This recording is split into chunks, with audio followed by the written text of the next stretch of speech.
সব কিছুকে না নিয়ে চলতে হয়, মানে সব কিছুকে ব্যালেন্স করে নিয়ে চলতে হয়। তুমি সব কিছুকে ব্যালেন্স করে নিয়ে চলছো, তবুও দেখবে জীবনে সালা এমন একটা না একটা জিনিস আসবেই যেটাকে না তুমি ঠিক ঠিক ব্যালেন্স করতে পারবে না। মনে হবে কি দুটো জিনিসের মধ্যে বা তিনটে জিনিসের মধ্যে একটা জিনিস চুজ করি, আর সেটাই তোমাকে করতে হবে।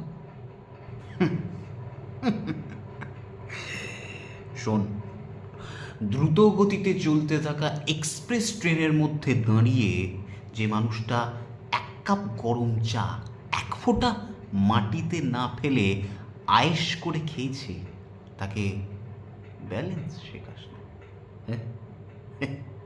দ্রুত গতিতে চলতে থাকা এক্সপ্রেস ট্রেনের ইন্ডিয়ান টয়লেটে দুপা ফাঁক করে দাঁড়িয়ে যে মানুষটা ঠিক নির্দিষ্ট জায়গায় পটিটা ফেলেছে তাও কোথাও না লাগিয়ে তাকে ব্যালেন্স শেখাস না। তুমি এগুলো করেছো? তা নয় তো কি। শোন, ব্যালেন্সিংয়ে আমি হলাম গিয়ে মাস্টার।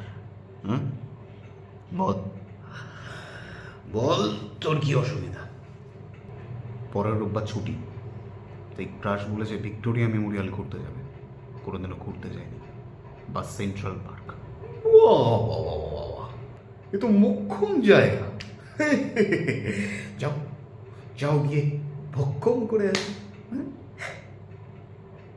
কিন্তু এতে ব্যালেন্সিং কোথায়? পরের রোববার ছুটি, তাই বাবা মা সিনেমা দেখতে যাবে, আর তাই জন্য আমার ফিমেল বেস্ট ফ্রেন্ড অনিন্দিতা বলেছে আমার বাড়িতে আসবে যখন কেউ থাকবে না।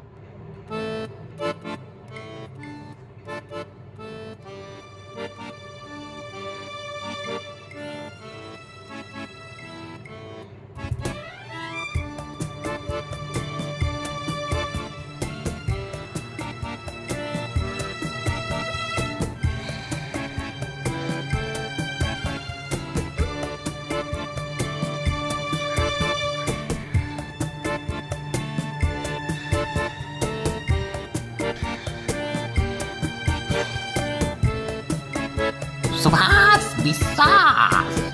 Personally in the village.